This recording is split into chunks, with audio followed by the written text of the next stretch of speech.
Picture this.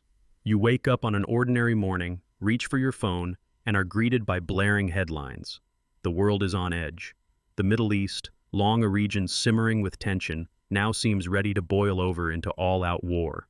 And at the very center of the storm stands the United States, its role more complicated and controversial than at any time in recent memory. But this time, the crisis is not just about tanks and missiles overseas. It is about something much closer to home, a deep and growing rift within the American conservative movement. Old alliances and shared slogans are fracturing over a single explosive question.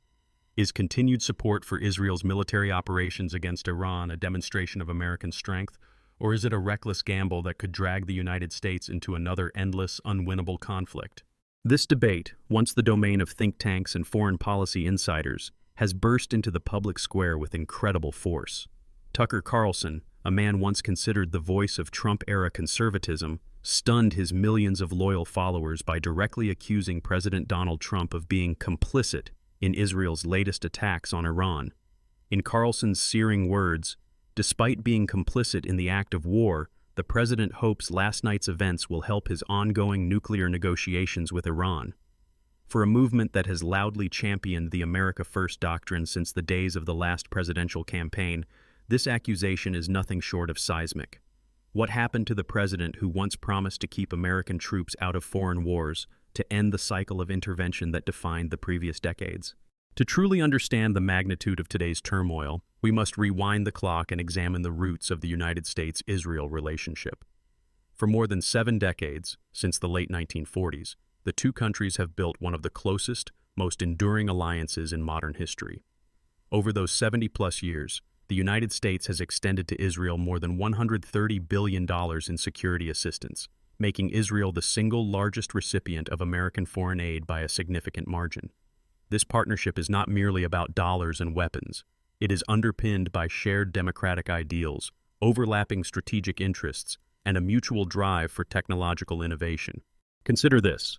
Since the 1980s, Washington has wielded its United Nations Security Council veto power more than 40 times to shield Israel from international condemnation, often standing virtually alone against a tide of global criticism. This quiet, behind-the-scenes diplomacy has shaped the contours of the modern Middle East as much as any airstrike or peace treaty. Yet, as enduring as this alliance has been, it has never been simple. American leaders have had to walk a diplomatic tightrope, supporting Israel as a close ally, while also seeking stability in a region racked by complex rivalries, shifting alliances, and seemingly endless conflict. This balancing act has grown even more precarious as Iran has emerged as Israel's most formidable adversary. Tensions between Israel and Iran have simmered for decades, but they reached a dramatic boiling point in June of the year 2025. In a sudden and sweeping operation, Israeli airstrikes targeted more than 100 strategic sites deep inside Iran.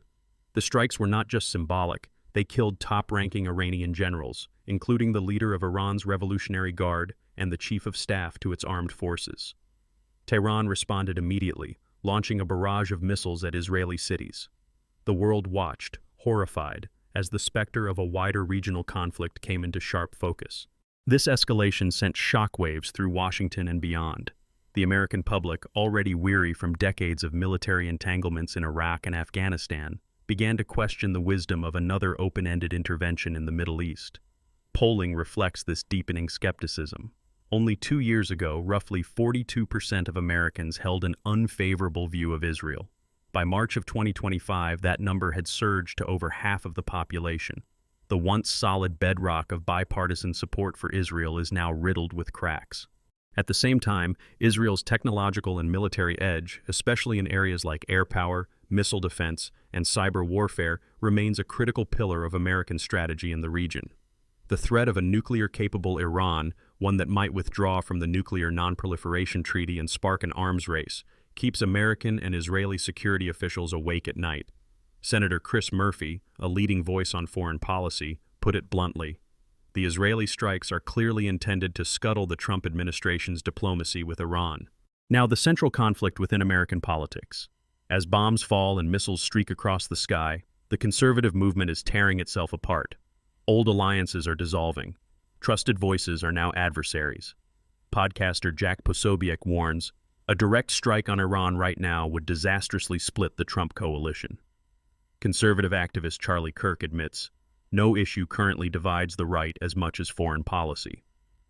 For many of President Trump's most ardent supporters, even the perception that he gave Israel a so-called green light to attack Iran is seen as an intolerable betrayal. Molly Hemingway, editor of The Federalist, states clearly, if Trump gave Israel the green light to target Iran, it would be seen as an unforgivable betrayal by millions of American voters. Meanwhile, critics on the left and right alike argue that Trump's apparent support for Israel's military operations could derail the fragile nuclear negotiations with Iran, risking the collapse of diplomacy in favor of outright war. The stakes could not be higher. A full-scale regional war could force the United States into yet another costly and unpredictable intervention. Worse, if Iran decides to withdraw from the Nuclear Non-Proliferation Treaty, the entire region could become a nuclear tinderbox, with countries like Saudi Arabia and Turkey racing to develop their own weapons. The world is watching, and the choices made in Washington, Jerusalem, and Tehran in the coming weeks could determine not just the fate of the Middle East, but the future of American power and global stability itself. Let's take a closer look at what's at stake. Experts warn that even a single miscalculation or misread signal could trigger a conflict that spirals out of control, engulfing the entire region. Imagine, for a moment, a scenario where Iran, humiliated and emboldened, pulls out of the Nuclear Non-Proliferation Treaty. Suddenly, the prospect of a nuclear arms race in the Middle East becomes all too real. Saudi Arabia, always wary of Iran's ambitions, could launch its own secret program. Turkey, eager not to fall behind, might follow suit. A former diplomat told us, if Iran goes nuclear, the dominoes could fall rapidly. No one wants to be left defenseless. The economic consequences of such a conflict would be devastating, not just for the region but for the entire world. The Middle East still sits atop some of the world's largest proven reserves of oil and natural gas. Even a brief disruption in the flow of energy could send oil prices soaring to historic highs, eclipsing even the price shocks of the early 2000s and the aftermath of the Gulf War. Everyday Americans, families, truckers, commuters, would feel the pinch almost immediately at the gas pump. But the effects would not stop there. Global supply chains, already battered by years of pandemic, trade wars, and logistical chaos, could seize up overnight. Trillions of dollars in global trade hinge on the fragile stability of this region. Investors, multinational corporations, and ordinary citizens would all be swept up in the turmoil. Let's not forget the broader technological and economic stakes. Israel is not only a military powerhouse, it's also a global leader in high-tech innovation, cybersecurity, and defense systems.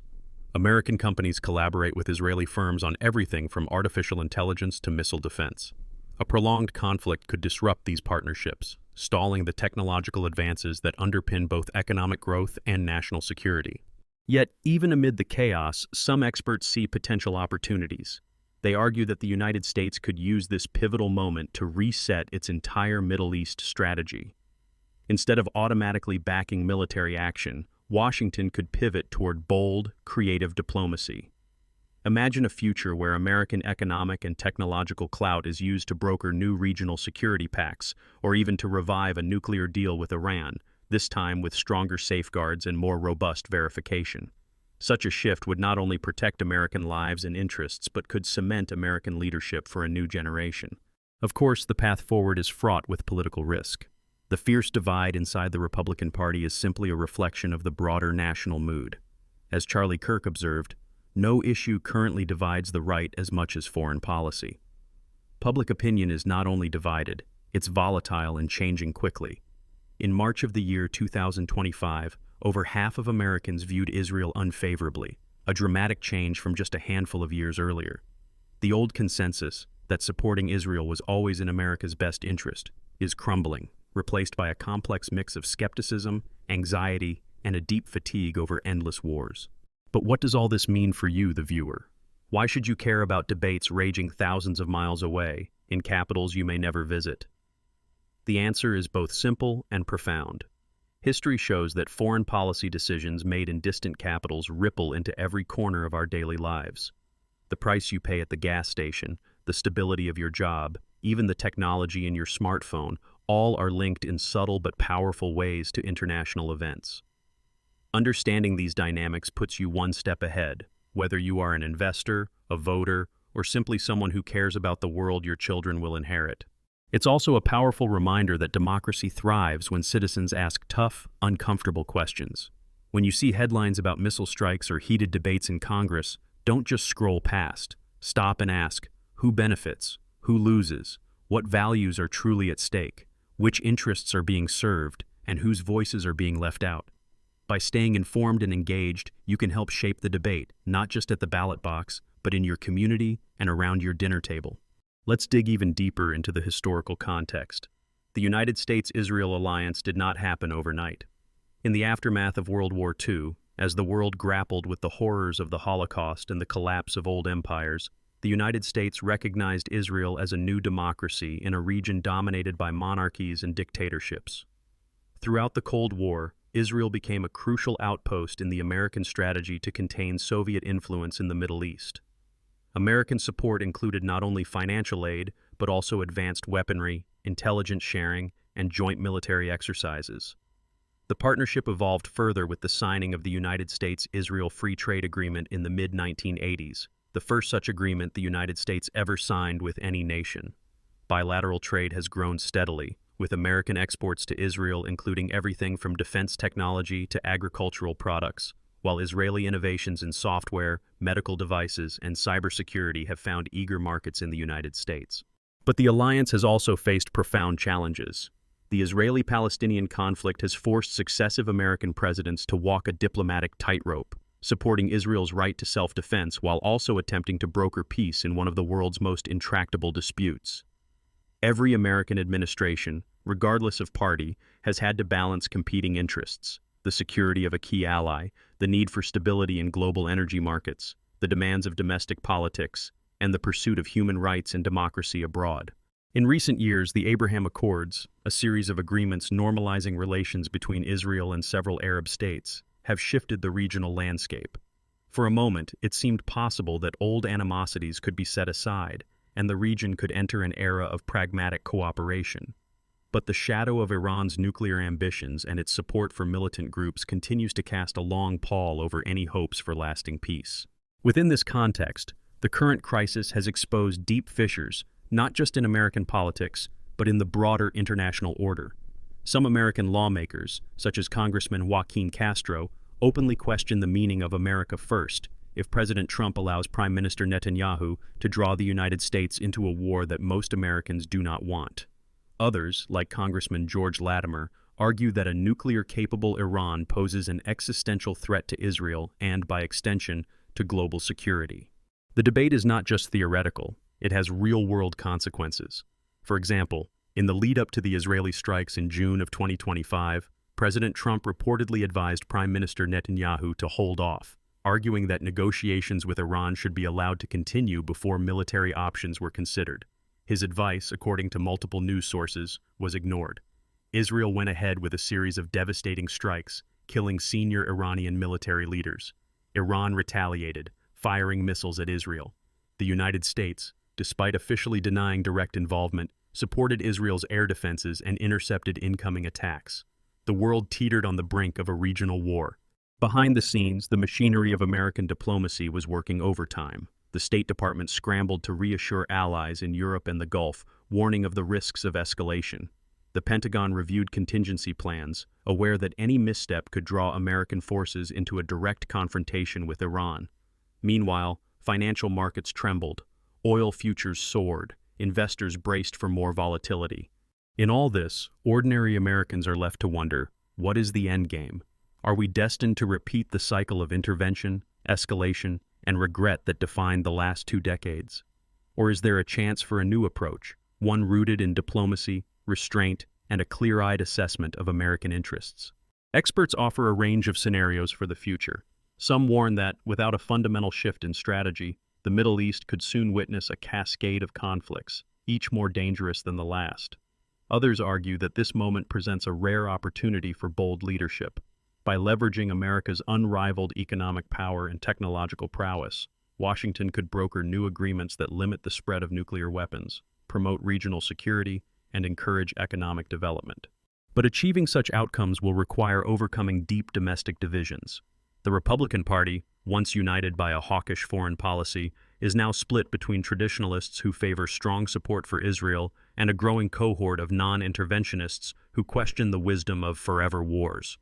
The Democratic Party, too, is divided, with some members calling for a more balanced approach to the Israeli-Palestinian conflict, and others continuing to support robust aid to Israel. Public opinion, as always, will play a decisive role. Grassroots movements, on college campuses, in faith communities, and across social media, are mobilizing both for and against American involvement. The debates unfolding today will shape not just the next election, but the trajectory of American foreign policy for years to come. So what can you do as an informed citizen? First, stay engaged. Subscribe to credible news outlets. Seek out diverse perspectives. Challenge your own assumptions. Second, make your voice heard, whether by voting, contacting your representatives, or simply discussing these issues with friends and family. Third, understand that global events are not distant or abstract. They are intimately connected to the choices we make as a society. Here is a secret fact that most people never hear on the nightly news.